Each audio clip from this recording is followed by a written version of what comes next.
Olá a todas e a todos, está começando agora mais um Brasil de Fato Entrevista. Hoje uma conversa para que a gente entenda melhor o que está acontecendo no Afeganistão e no Oriente Médio. Vou conversar hoje com a professora Arline Clemecha. Tudo bom, Arline? Tudo bem, José Eduardo? É um prazer conversar com você. Obrigada pelo convite. Prazer conversar com todos que nos ouvem, nos veem hoje. Arline Clemecha é historiadora, professora de História Árabe do Departamento de Letras Orientais da Universidade de São Paulo. Foi diretora do Centro de Estudos Árabes da USP e coordena o Núcleo de Estudos do Oriente Médio da universidade. Arline, queria começar esse papo falando contigo sobre o tamanho, o peso da ocupação estadunidense no Oriente Médio. O Talibã nasce em um momento em que os Estados Unidos apostavam no fim da ocupação soviética no Afeganistão, né, no final dos anos 80. São destituídos do poder pelos Estados Unidos por uma busca por vingança pelo 11 de setembro de 2001. E agora eles retornam no vácuo estadunidense que deixa o país após mais de 15 anos de ocupação. Qual que é o tamanho e a culpa que os Estados Unidos carregam agora com essa volta do Talibã ao poder no Afeganistão? Então, vamos começar do começo da sua pergunta, né? De fato, o Talibã ele surgiu a partir da fusão de combatentes mujahideen, que tiveram toda a década de 80 lutando contra a permanência, a ocupação soviética do Afeganistão. Lembrando que a União Soviética entrou para apoiar o golpe realizado pelo Partido Popular Democrático do Afeganistão, que era um partido pró-soviético. Ele realizou esse golpe em 78 e a ocupação soviética durou até 89, quando foram finalmente expulsos, né? Foi realmente um período de muito combates, muito lutadores, muita guerrilha para expulsar a ocupação soviética do Afeganistão. E os mujahideen desse grupo, eles se juntam a um setor de uma juventude formada em escolas, madraças, Deobandi, é uma vertente muito fundamentalista, né, restritiva, particular dessa região. E esses estudantes, então, formam, junto com esses mujahideen, formam o Talibã oficialmente em 94, ou seja, a União Soviética já tinha saído do Afeganistão, já tinha sido expulsa, mas, de fato, são combatentes que vêm desse contexto e que, naquele contexto, foram apoiados pela CIA, justamente porque a gente estava no período da Guerra Fria. O interesse americano era expulsar a União Soviética dali, né?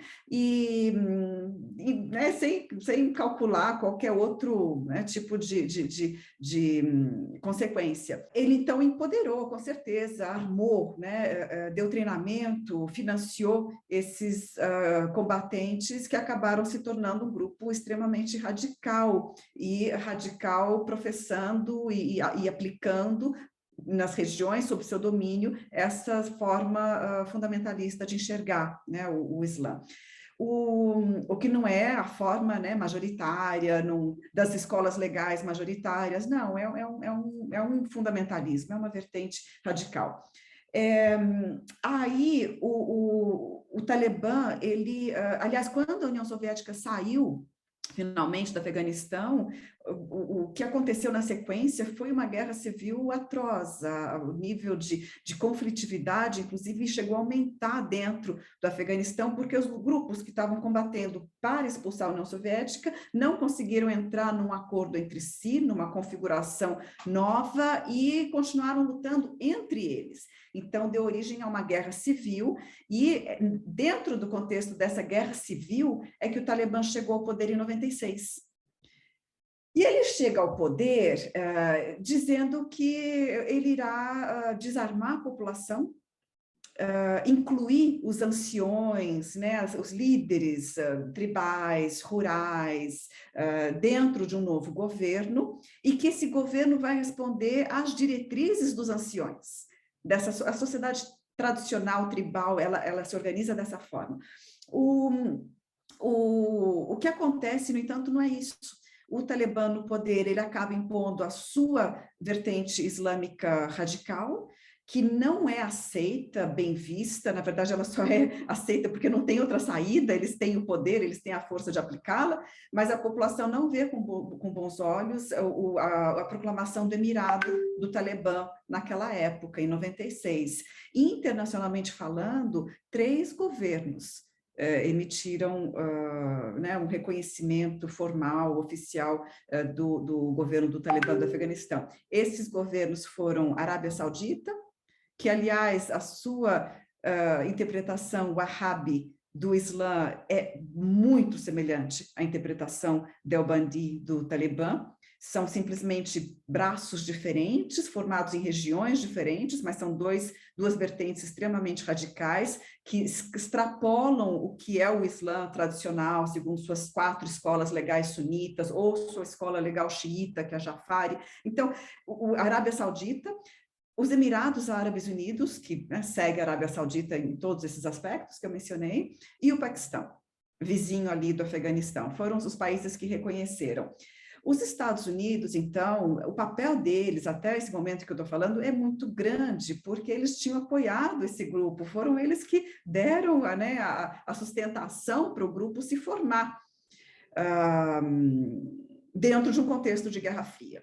Quando acontece o ataque às Torres Gêmeas, em 2001, e se chega à conclusão dentro dos Estados Unidos que grande parte dos terroristas do 11 de setembro eram da Al-Qaeda e respondiam a um comando da Al-Qaeda de Osama Bin Laden, então ali George Bush lança sua guerra né, ao terror e invade o Afeganistão em 2001 para derrubar o governo que dava amparo, abrigo à Al-Qaeda. Agora, José Eduardo, a presença dos Estados Unidos nesses 20 anos, ela é altamente contraditória e tem muitos aspectos dessa presença. Primeira coisa a se entender numa ocupação externa de um país do Oriente Médio é o grau de violência que essa ocupação externa necessariamente cria.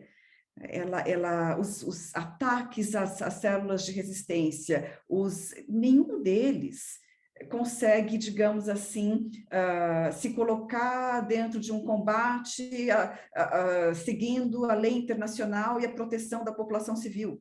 De forma alguma. Então, o grau de violência, de mortes, de crimes de guerra, né, criados nessa situação pelos Estados Unidos é muito grande. E se já existe no Oriente Médio ressentimento contra o colonialismo, e o Afeganistão não vai ser exceção, porque a própria formação nacional do país tem muito a ver com colonialismo, depois a gente pode falar um pouquinho sobre isso, mas o ressentimento ele não para de crescer, porque morre muita gente, cerca de 50 mil civis nesses 20 anos morreram. Arline, queria fazer uma pergunta para você sobre você falou desses 20 anos de ocupação estadunidense e de como a sociedade afegã lidava com essa ocupação, né? Essa contradição da ocupação.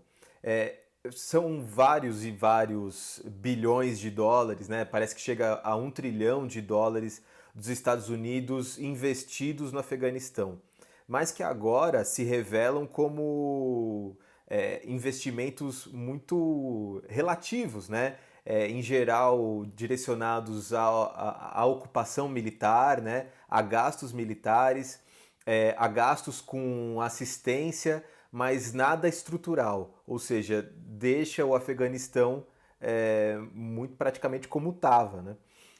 Para além disso, queria emendar em uma outra pergunta, também da questão financeira, como o Talibã, vivendo na clandestinidade, conseguiu se manter, e a gente sabe que o Talibã nunca deixou de existir ou deixou de ocupar outros locais, né? Ele estava numa região específica do Afeganistão, e aí com a saída dos Estados Unidos eles partem para outras regiões, ocupam outras cidades afegãs. Queria que você falasse para mim, para a gente, né, como é que o Talibã também se financiou nesse período?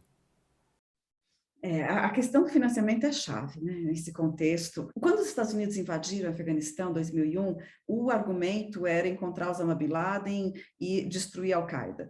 Bom, demoraram 10 anos para encontrar Osama Bin Laden no vizinho Paquistão e acabaram, né, vendo que ele tinha migrado para o Paquistão, mas rapidamente, depois daquele primeiro momento de derrubada do governo do Talibã, a agenda muda. A agenda não é só né, derrubar o Talibã e criar, mas é construir um governo né, que se sustente enquanto um governo aliado.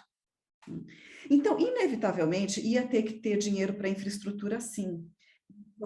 Bem, a gente não pode colocar toda a culpa de um lado só, também houve muita corrupção por parte de autoridades afegãs, né? Muito dinheiro que não chegou como deveria até o seu, né, destino alegado e final, primeiro. Mas mais importante do que isso, realmente mais que pesa mais, é o fato de que a máquina militar é uma engrenagem só. Então, o dinheiro que vai para o Afeganistão para criar um exército nacional é o mesmo que compra armas dos Estados Unidos, que faz os contratos das empresas privadas de segurança, que cria a aviação, os jatos vêm de onde, afinal de contas? As armas vêm de onde? A munição vem de onde? Né? Então, é uma roda só, não é investimento, né? É um alto financiamento de uma máquina militar, de uma indústria militar norte-americana. Isso foi muito visível no Iraque, e, aliás, o governo Bush foi muito marcado por esse favorecimento das indústrias bélicas norte-americanas. E que não para desde a Segunda Guerra Mundial, né? É um ciclo. Exatamente, exatamente. Então, de certa forma, bom, a gente está ocupando o país, né? Vamos transferir a democracia, criar um país, né, um governo amigo, mas ao mesmo tempo você está alimentando uma indústria que também está colocando dinheiro em campanha e que está girando uma roda, né, frenética de guerra. Então, é claro que isso é determinante. Quando você vai olhar para esse $1 trilhão investidos, né, você tem que pensar que boa parte disso voltou. Uma parte, como eu estava dizendo, a gente não pode eximir os afegãos também de culpa na sua inépcia e corrupção. E alguma parte chegou também para criar, né, são ONGs, que têm um trabalho, têm instituições,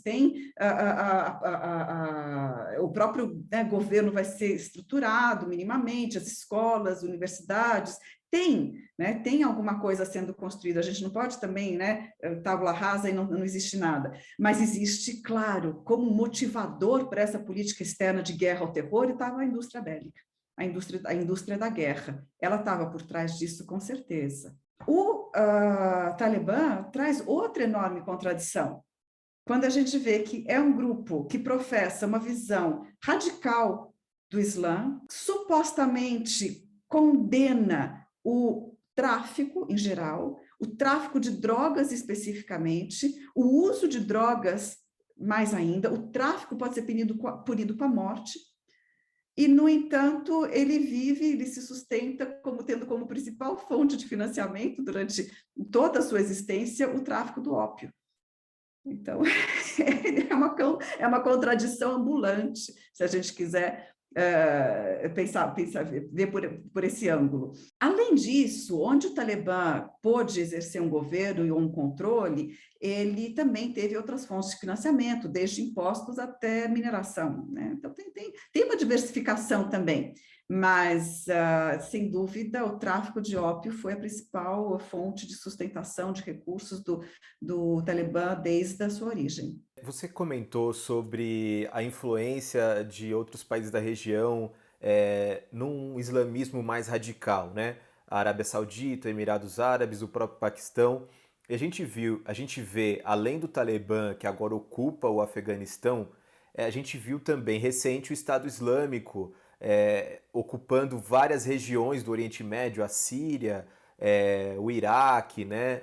Enfim. De onde surgem, obviamente esse é um papo que é muito maior, mas talvez um pouco mais resumidamente, de onde surgem essas vertentes mais radicais do Islã, que eles chamam de Sharia, né? De onde surgem essas vertentes e que elas decidem, então, se impor politicamente em um país? Certo. O fundamentalismo islâmico é um fenômeno moderno, o que não significa que ele não busque raízes lá atrás na história, no passado islâmico. A Sharia, e eu já volto a falar dos fundamentalismos, a Sharia, só para pontuar, a palavra, a tradução exatamente da palavra seria algo como a maneira islâmica de conduzir as coisas, de fazer as coisas, é traduzido como a lei islâmica. Sharia, lei islâmica. Bom, a lei dentro do Islã, ela responde a um processo de jurisprudência, formação de escolas legais, que acontece principalmente sunitas e xiitas, que acontece principalmente entre os anos 750 e 850, né? Ou seja, ou se você quiser extrapolar um pouco, cerca de 200 anos dentro desse período do que seria o Islã clássico, ou usando uma terminologia né, da história europeia, mas que se aplica erroneamente o período medieval, não é medieval, é o Islã clássico, vai. Esses séculos, vai século 8, 9 até 10, por ali. 830, várias escolas legais se consolidam por esse momento. A vertente Deobandi ou a Wahhabi, elas não fazem parte desse processo de consolidação da Sharia, né, em geral, né, falando de uma maneira genérica, né, mesmo sabendo que tem diferenças aí internas. Ele se forma, as correntes fundamentalistas se formam no século 18 para o 19.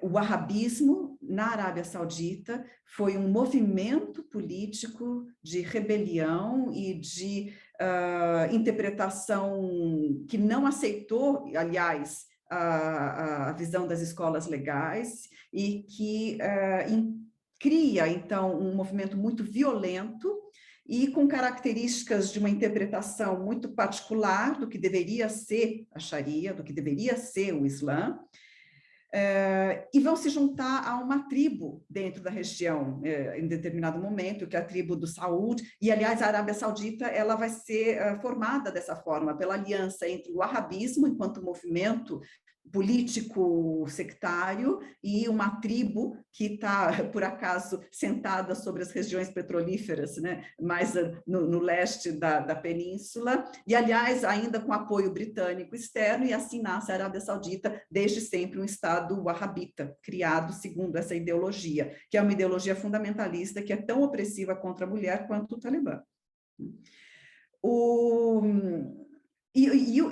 O processo de formação Deobandi é muito semelhante e responde à mesma época, só que num diferente lugar. Ele é característico da região da Índia, Paquistão, né, dessa região. Mas é muito semelhante, não só no seu período histórico, processo de formação e tudo mais. O wahhabismo, e na verdade a maioria dos fundamentalismos, eles vão, por exemplo, reivindicar um teólogo do século XIV chamado Ibn Taymiyyah.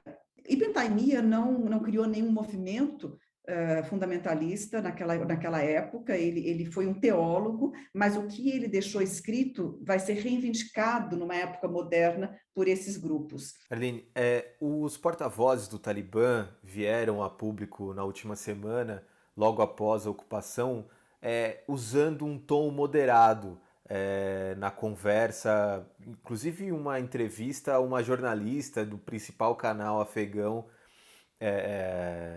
uma entrevista ao vivo, uma entrevista longa, né? E ele sempre usando esse tom moderado, mesmo em relação ao governo do Talibã, quanto à interpretação da Sharia, ou enfim, dos direitos humanos, etc.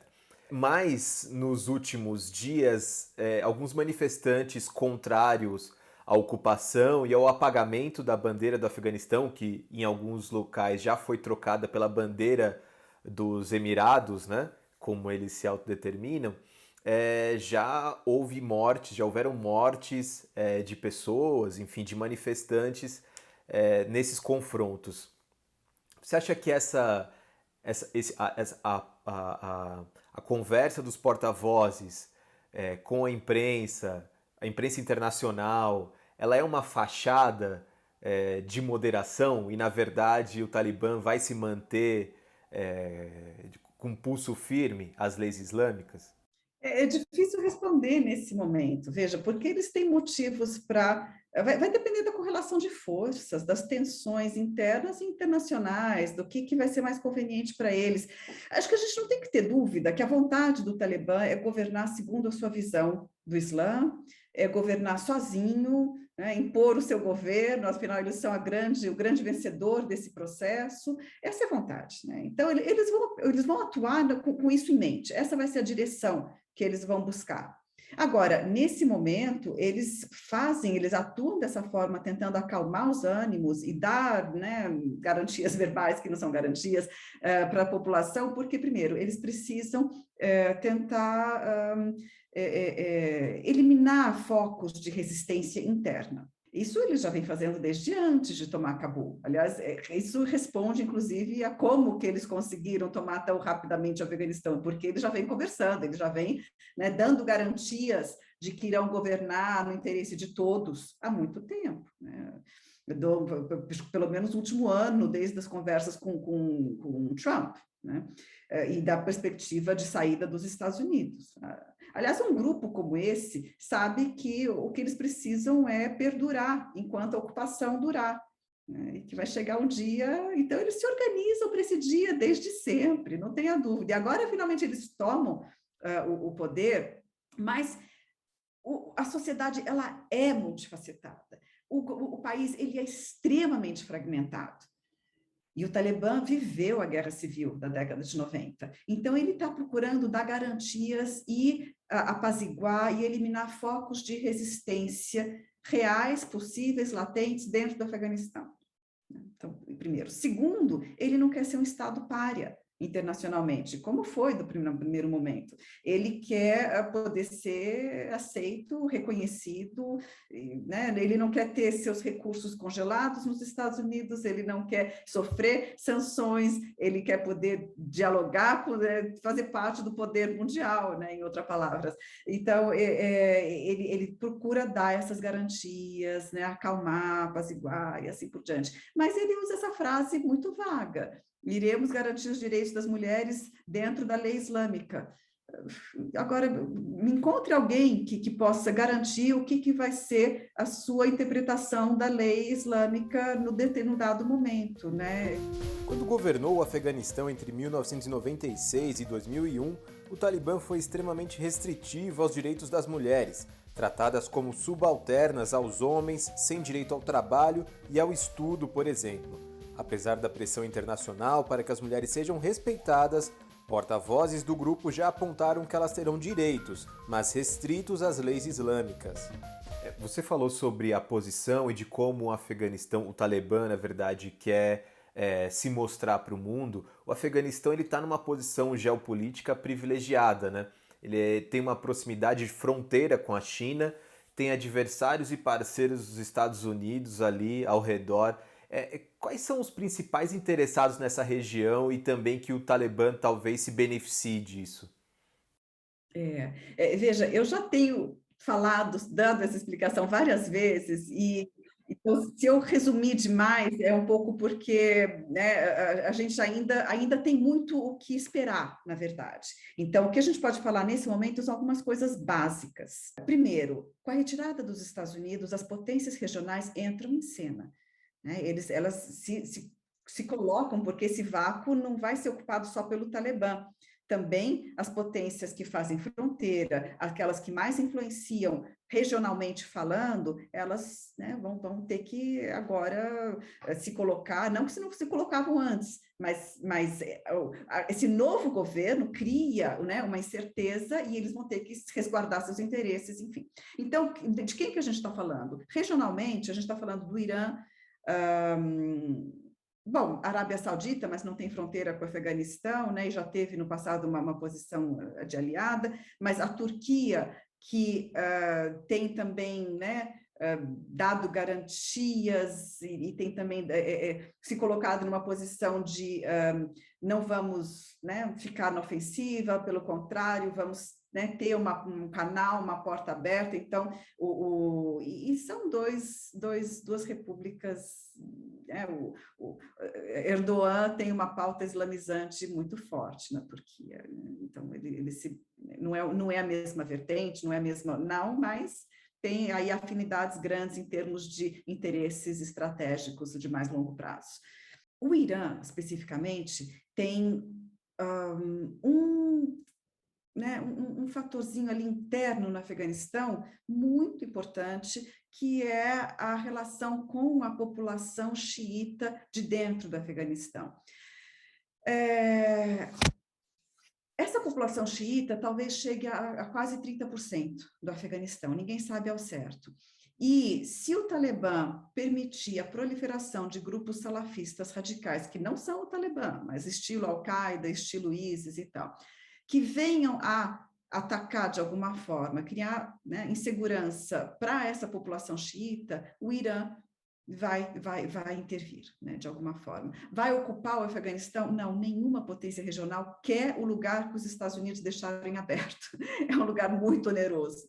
Mas a gente sabe que o Irã também já está muito, né, engajado regionalmente falando, através de várias guerras por procuração, né, as várias intervenções que são através de milícias, de grupos, né, treinados e armados e fomentados para isso, ou então até mesmo envio direto de forças iranianas, mas sem um choque frontal.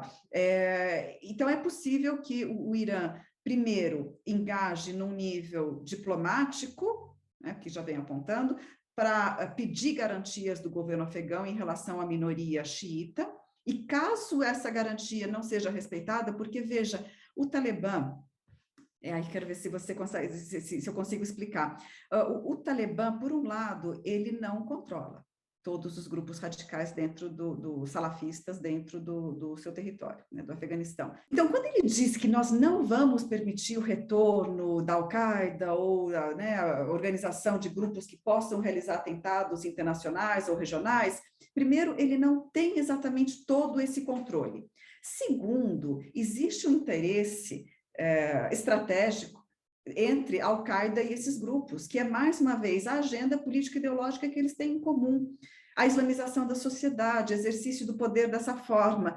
Então, é favorável ao Talibã, inclusive, em muitos aspectos, permitir a organização e desses grupos. É favorável à sua agenda, à sua visão de controle, né? Então, o Irã está olhando com muito cuidado, né, essas garantias também. Pode ter certeza que todos os países. Eu não falei do Paquistão quando eu falei das potências regionais, mas o Paquistão é um país nuclear. É um país que, de todos, foi o que mais deu apoio ao Talibã até hoje, né, nas últimas décadas. Foi o grande, né, na verdade, apoiador, né, possibilidade de amparo. E ele pode sofrer uma consequência, talvez inesperada, mas certamente indesejada, que é uma expansão da influência do Talibã para território paquistanês. Na verdade, seria possivelmente a região para onde o Talibã poderia exportar o seu governo, né? Nas outras fronteiras, essa exportação não parece estar de forma alguma no horizonte. Então, na fronteira com o Irã, ao norte também há muita incerteza, mas a outra fronteira pequenininha ali com a China, ela também remete a uma questão interna, né, na relação China-Afeganistão, ou seja, a gente não está falando de países que vão invadir um ou outro, não se trata disso, mas como que os seus governos internos vão agir em relação a questões que são caras aos dois. Mas até o momento estão todos os países procurando uma estabilidade que não chegue num cenário desses, ou seja, garantias, né, conversas. O ministro das Relações Exteriores da China já conversou com o Talibã, no Irã também, né, se aponta nesse sentido, Rússia, idem, porque os países hoje querem ver um Afeganistão estável, e se o Talibã estabilizar essa região como um todo, essa porção do Oriente Médio mais asiático, né, vai atender às principais né, preocupações. E também foi nesse sentido que a tentativa de acordo americano se deu com o Talibã, né? A principal garantia que os Estados Unidos queriam, sempre quiseram, é que o Talibã não permitiria o ressurgimento da Al-Qaeda enquanto uma possível ameaça internacional. Arline, muito obrigado por esse papo, viu? Acho que tem bastante coisa para a gente continuar falando, seguir entendendo a região. Acho que também muitos desdobramentos acontecerão no decorrer dos próximos meses e espero que a gente volte a falar em breve para trazer mais informações sobre essa região. Obrigado, viu? Obrigada a você, foi muito bom conversar. Até. Tchau, tchau. Tchau.